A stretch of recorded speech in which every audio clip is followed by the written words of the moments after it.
नमस्कार, मैं हूं स्वाति भाटिया डावर। राज्यसभा टेलीविजन की खास पेशकश विज्ञान और तकनीकी से जुड़ी खबरों के साप्ताहिक कार्यक्रम ज्ञान विज्ञान में आप सभी का स्वागत है। आइए सबसे पहले शुरू करते हैं हेडलाइन से। PSLV C-23 का हुआ सफल प्रक्षेपण। लद्दाख में स्थापित किया जाएगा दुनिया का दूसरा सबसे बड़ा गामा रे टेलीस्कोप। जलवायु परिवर्तन और सतत ऊर्जा विषय पर हुआ UN सार्वजनिक व्याख्यान। सैन डियागो में चल रहे बायो 2014 में भारतीय वैज्ञानिकों और छात्रों ने लिया हिस्सा। महाराष्ट्र के उत्तर पश्चिमी घाट में मिली छिपकली की एक नई प्रजाति। और खोज खबर में आज हम चर्चा करेंगे जापानी बुखार के बारे में।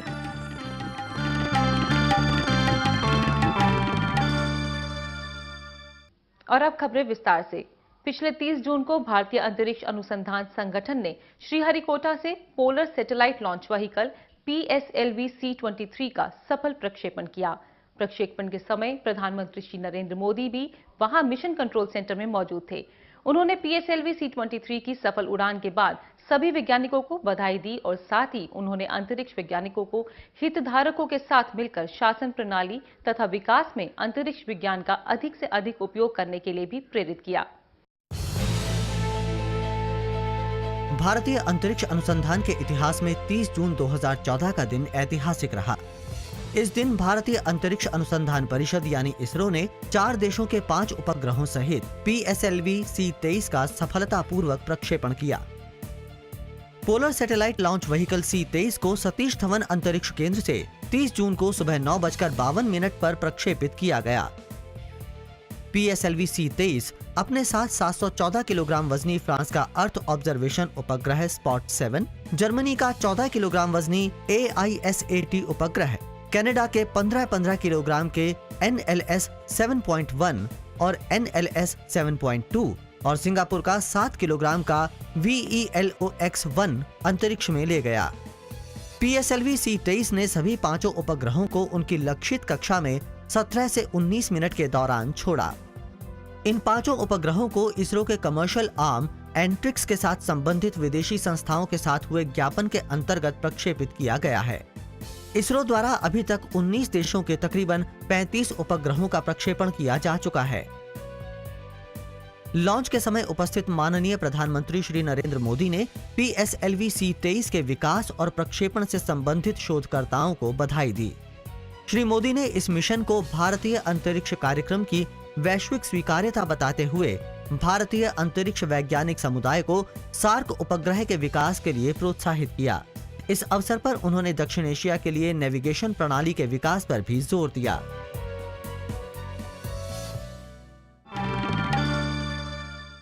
ब्रह्मांड के रहस्यों से पर्दा उठाने के लिए जल्द ही भारत दुनिया का दूसरा सबसे बड़ा गामा रे टेलीस्कोप स्थापित करेगा। 21 मीटर डायामीटर वाला ये टेलीस्कोप लद्दाख के हेनेल में लगाया जाएगा। एटॉमिक एनर्जी कमीशन के अध्यक्ष डॉक्टर RK सिन्हा ने पिछले दिनों हैदराबाद में इस टेलीस्कोप को लद्दाख के लिए रवाना किया। पूरी तरह से स्वदेशी इस टेलीस्कोप को बार के वैज्ञानिकों और ECIL के इंजीनियरों ने तैयार किया है। भाभा परमाणु अनुसंधान संस्थान, बार्क एवं electronics corporation of India limited द्वारा संयुक्त रूप से विकसित major atmospheric Cherenkov experiment telescope या मेस को 28 जून को परमाणु ऊर्जा आयोग के अध्यक्ष डॉक्टर RK सिन्हा ने लेह स्थित हेनले के लिए रवाना किया। 21 मीटर व्यास वाली मेस दूरबीन विषम मौसम में भी कार्यशील रह सकती है। इसे लद्दाख के हेनले में स्थापित किया जाएगा। ये विश्व की दूसरी सबसे बड़ी गामा विकिरण दूरबीन है। This is something which gives us great deal of pride that India is going to have this. The second reason why we are proud is that this is an entirely indigenous effort. It gives me great pleasure to declare that this assembling and the testing work for this device MES telescope has been completed. As far as ECIL campus Hyderabad is concerned, it is going to be shifted piece by piece in several truckloads to Hanle.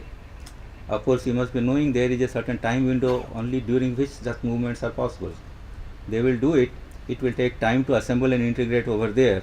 We hope it will be operational in early 2016 after this is done, and this will become one of the main focus labs for the international astrophysical communities as well, and India will be the leader of them.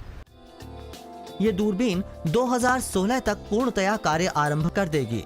इसका mirror aluminium हनीकोम panels से निर्मित है जो 50 nanometre तक मुड़ सकते हैं। मेज दूरबीन को पिछले 4 सालों के दौरान भाभा परमाणु अनुसंधान संस्थान के खगोल भौतिकी विज्ञान अनुभाग डिजाइन एवं निर्माण केंद्र, इलेक्ट्रॉनिक्स केंद्र, रिएक्टर नियंत्रण अनुभाग एवं रिएक्टर सुरक्षा अनुभाग द्वारा electronics corporation of India limited के 25 वैज्ञानिकों के समूह के साथ मिलकर विकसित किया गया है। इस परियोजना में बेंगलुरु स्थित भारतीय खगोल भौतिकी संस्थान एवं मुंबई स्थित टाटा मूलभूत अनुसंधान संस्थान ने भी योगदान दिया है।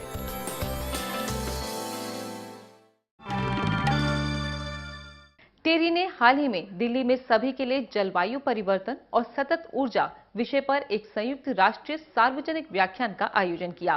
कार्यक्रम को टेरी के महानिदेशक और आईपीसीसी के अध्यक्ष डॉक्टर आर.के. पचौरी ने संबोधित किया। अपने व्याख्यान में उन्होंने अक्षय ऊर्जा के प्रयोग पर जोर देते हुए कहा कि अक्षय ऊर्जा ही हमारी ऊर्जा की आवश्यकताओं की पूर्ति करने के साथ साथ हमारी अर्थव्यवस्था में सुधार लाने में मददगार साबित हो सकती है।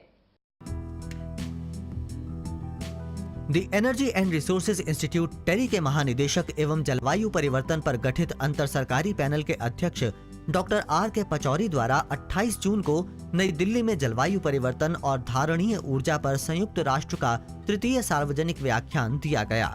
Energy in its various forms has been such an intimate part of human existence that not to have given it primacy in everything that we did in terms of policies, in terms of strategies that we planned for in the future, would really have been a major exclusion.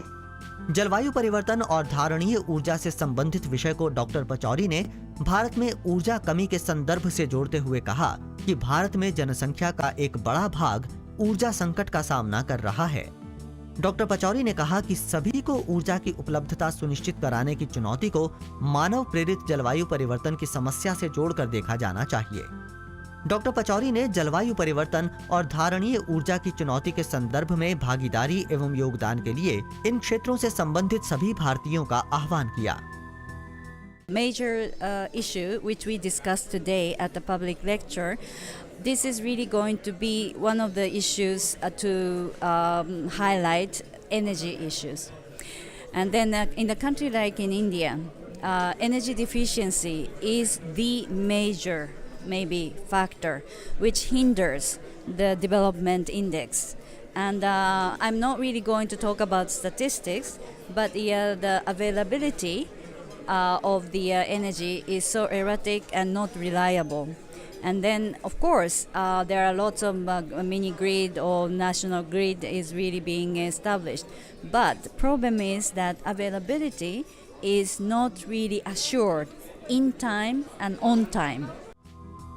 सभी के लिए विद्युत और स्वच्छ cooking ईंधन की आवश्यकता को टेरी ने 20 वर्ष पहले भांप लिया था, जिससे देश में वायु प्रदूषण की समस्या भी संबंधित है। भारत में तकरीबन 25 लाख लोग इंडोर वायु प्रदूषण से प्रभावित हैं। इस अवसर पर यूनाइटेड नेशंस रेजिडेंट कोऑर्डिनेटर लीजे ग्रैंड ने ऊर्जा स्रोतों तक पहुंच, वहनीयता और जवाबदेही पर जोर दिया।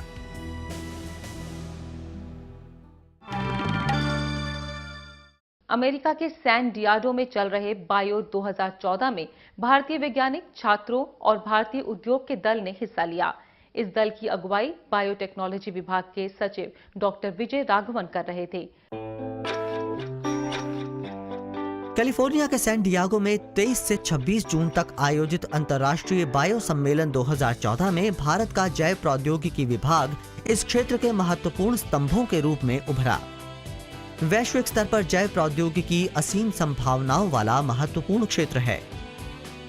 भारत सरकार के जैव प्रौद्योगिकी विभाग के सचिव प्रोफेसर विजय राघवन के नेतृत्व में जैव प्रौद्योगिकी के विकास में संलग्न राज्य सरकारों की संस्थाओं, औद्योगिक प्रतिनिधियों एवं सरकारी अधिकारियों के एक भारतीय प्रतिनिधिमंडल ने इस सम्मेलन में हिस्सा लिया। बायो सम्मेलन 2014 में भारतीय एग्जीबिशन युवाओं के कौशल विकास एवं सहयोग को बढ़ावा देने वाले विषय पर केंद्रित थी। इस मंडल में विभिन्न बायोटेक फर्म्स और MSMEs ने प्रतिभागियों को आकर्षित किया। तमिलनाडु, कर्नाटक और उत्तर प्रदेश आदि भी इस मंडल का हिस्सा थे। इस अवसर पर प्रोफेसर के विजय राघवन ने देश में जैव प्रौद्योगिकी से संबंधित अनुसंधान क्षेत्र में संभावनाओं पर प्रकाश डालने के साथ ही भारत के बाहर कार्यरत विशेषज्ञों को वापस भारत में कार्य करने के लिए अनुकूल परिस्थितियों की आवश्यकता पर भी जोर दिया।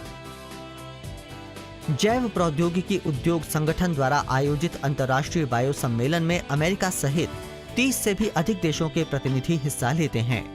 बायो सदस्य नवाचारी स्वास्थ्य सेवाओं, कृषि, उद्योग और पर्यावरणीय जैव प्रौद्योगिकी के विकास और अनुसंधान में संलग्न हैं, जिनका लक्ष्य इस क्षेत्र में सहयोग और मित्रता की भावना को बढ़ाने वाले विषयों पर चर्चा करना है।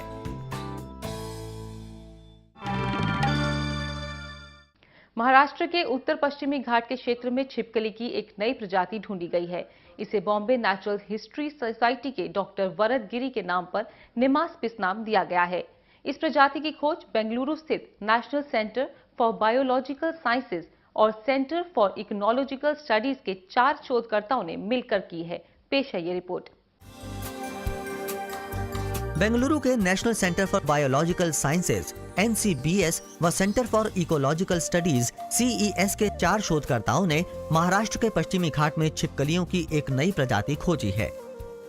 इस प्रजाति का नाम बॉम्बे नेचुरल हिस्ट्री सोसाइटी के डॉक्टर वरद गिरी के नाम पर निमैस्पिस गिरी रखा गया है। निमैस्पिस जीनस या बौना गेको से संबंधित ये छिपकली सतारा जिले के घने जंगलों के पठारों में खोजी गई। इस प्रजाति को पहले सन 2010 में हर्षद भोसले और जीशान मिर्जा ने शौनक पॉल और राजेश सनप की मदद से खोजा। इस प्रजाति को पहले से ज्ञात प्रजाति और नमूनों से मिलाया गया, जिसके आधार पर इसे नई प्रजाति माना गया।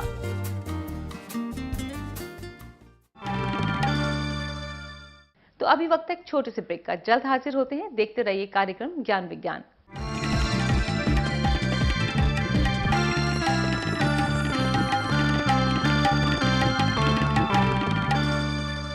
ब्रेक के बाद एक बार फिर आप सभी का स्वागत है। आप देख रहे हैं साप्ताहिक कार्यक्रम ज्ञान विज्ञान। आइए अब नजर डालते हैं देश विदेश में होने वाली कुछ अन्य मुख्य वैज्ञानिक गतिविधियों पर अपने सेगमेंट साइंस एक्सप्रेस में।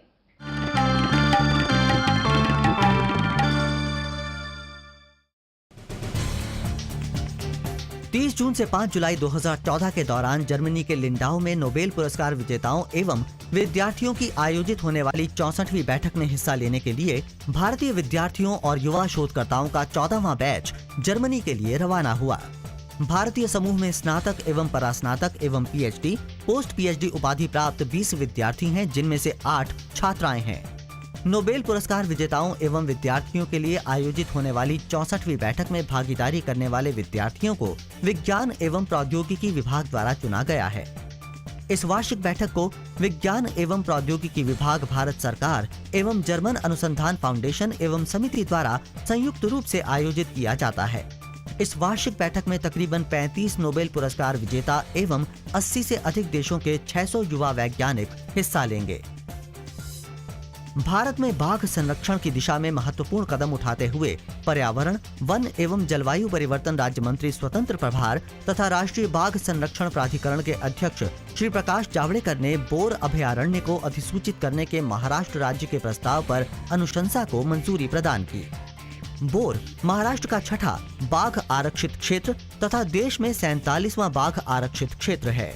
इसके अलावा मंत्री महोदय ने अरुणाचल प्रदेश की दिबांग वन्यजीव अभयारण्य में बाघों की दीर्घकालीन निगरानी के लिए पारिस्थितिकी बेसलाइनों की स्थापना संबंधी अनुशंसा को भी स्वीकृति प्रदान की।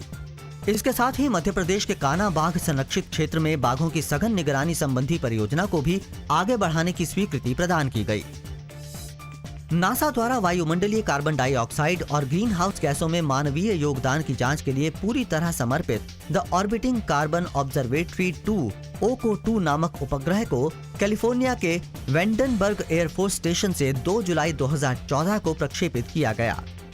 इस उपग्रह को इस प्रकार डिजाइन किया गया है कि ये कार्बन डाइऑक्साइड की वायुमंडलीय सांद्रता का पता लगाने के साथ ही विश्व भर में कार्बन डाइऑक्साइड के स्रोत और सिंक का पता लगा सके। ये मिशन ग्लोबल वार्मिंग के लिए जिम्मेदार मानवीय गतिविधियों का पता लगाने की दिशा में महत्वपूर्ण साबित होगा।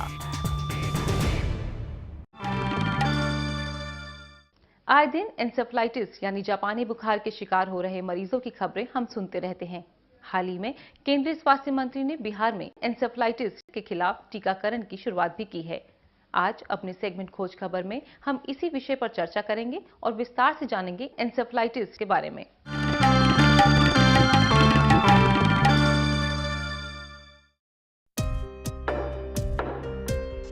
अनेक संक्रमण और बीमारियां मानव जाति के लिए महामारी बन सकती हैं।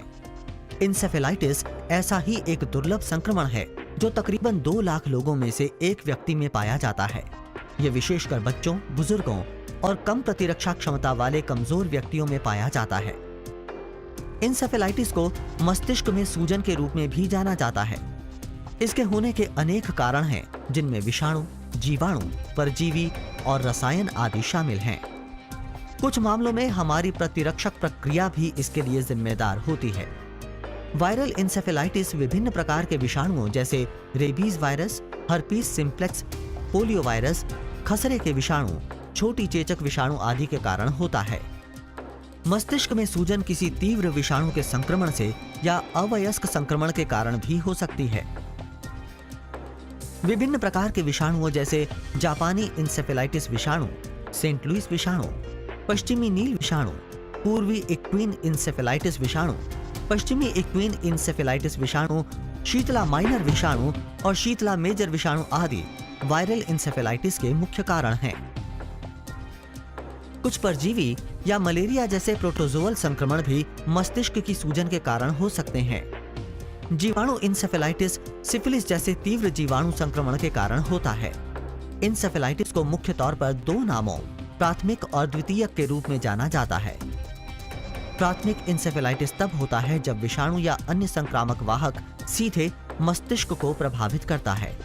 इसमें संक्रमण एक क्षेत्र में केंद्रित होता है, जबकि द्वितीयक इंसेफेलाइटिस तब होता है जब हमारा प्रतिरक्षक तंत्र दोषपूर्ण हो जाता है और गलती से मस्तिष्क की स्वस्थ कोशिकाओं पर हमला कर देता है। मच्छर और चिचड़ी जैसे कीट अनेक प्रकार के इंसेफेलाइटिस विषाणुओं के वाहक होते हैं।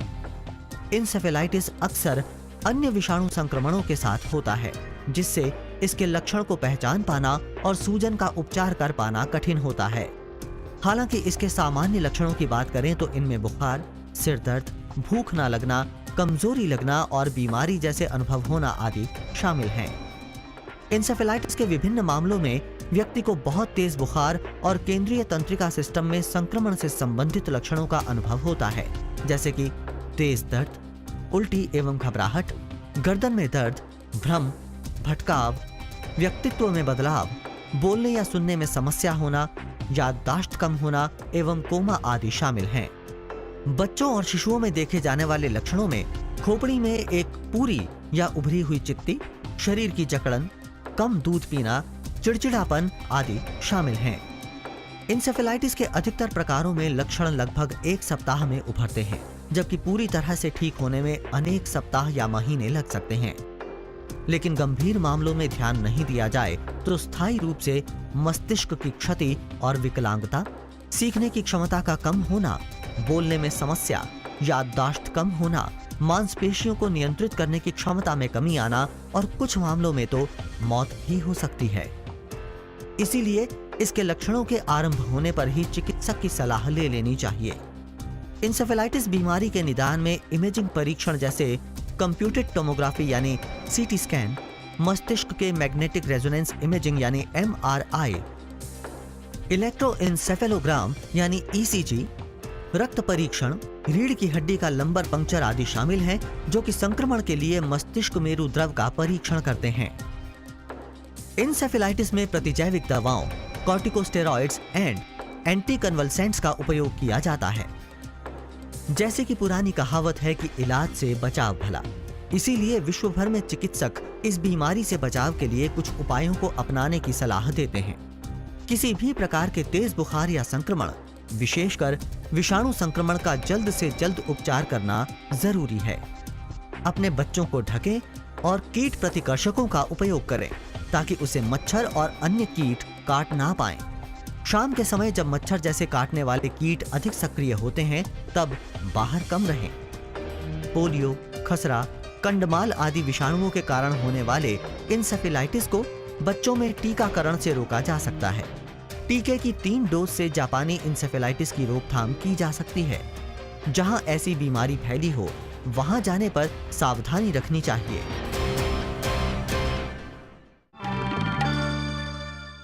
इनोवेशन को बढ़ावा देने के लिए जरूरी है कि हम ऐसा माहौल तैयार करें जिससे अपने सपनों को हम पूर्ण रूप से साकार कर सकें। आईआईटी मद्रास ने अपने छात्रों के लिए ऐसी ही एक लैब बनाई है जहां छात्र अपनी मर्जी के किसी भी प्रोजेक्ट पर काम कर सकते हैं। इस लैब में जरूरत की हर सुविधा उपलब्ध कराई जाती है। सेंटर फॉर इनोवेशन ऐसा ही एक प्लेटफॉर्म है जिसे आईआईटी के पूर्व छात्रों के सहयोग से बनाया गया है।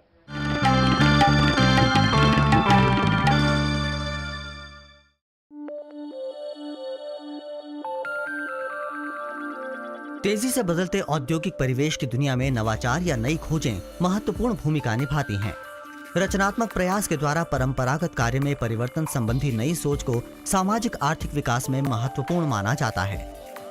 भारतीय प्रौद्योगिकी संस्थान मद्रास का द सेंटर फॉर इनोवेशन ऐसे ही नवीन प्रयासों एवं नवाचारों के लिए युवाओं को प्रेरित कर रहा है।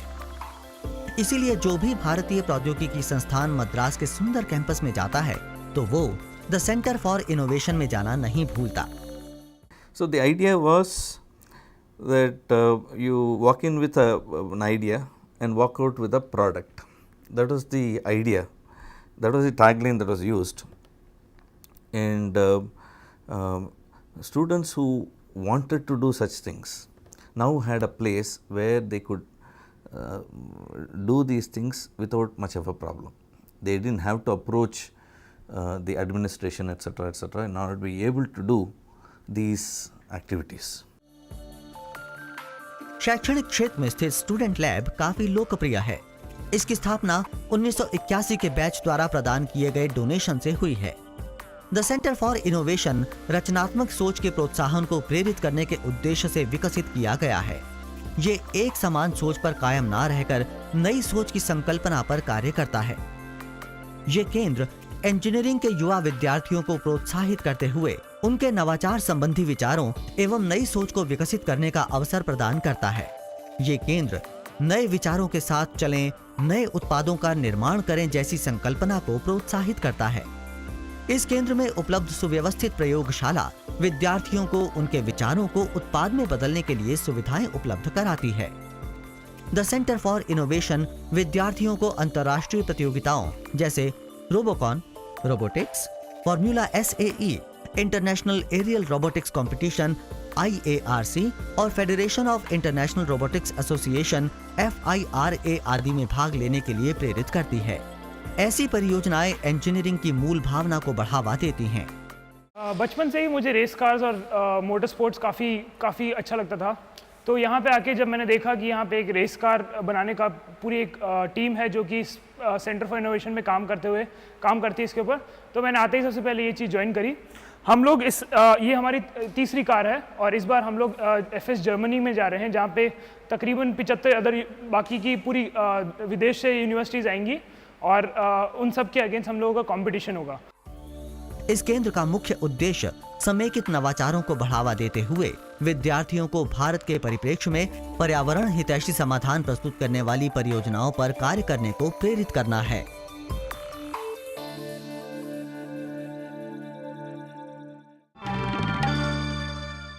और क्या है इस सप्ताह के इतिहास में विज्ञान का योगदान, जानेंगे अपने सेगमेंट इतिहास के पन्नों में।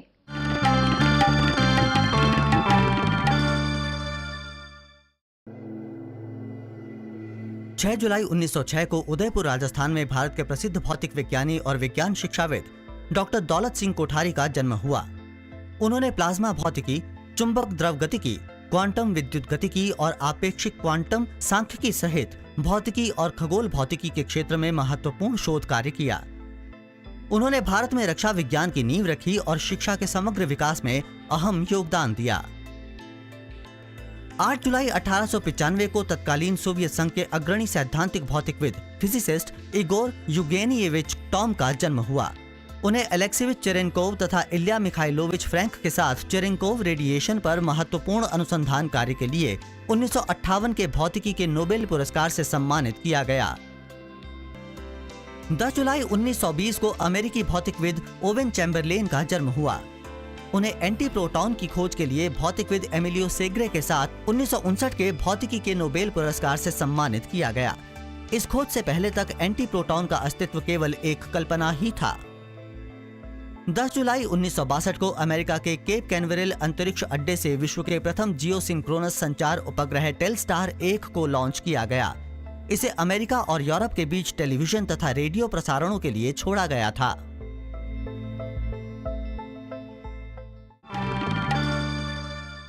तो ज्ञान विज्ञान में आज इतना ही। आपको हमारा ये कार्यक्रम कैसा लगता है, इसके बारे में आप अपने सुझाव और प्रतिक्रियाएं हमें ईमेल कर सकते हैं।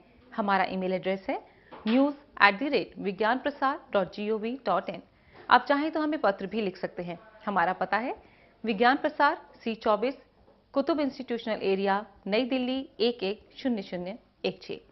तो आज के लिए इतना ही। विज्ञान और तकनीकी से जुड़ी खबरों के इस साप्ताहिक कार्यक्रम ज्ञान विज्ञान में अगले हफ्ते फिर होगी मुलाकात। तब तक के लिए हमें दीजिए इजाजत और देखते रहिए राज्यसभा टेलीविजन। नमस्कार।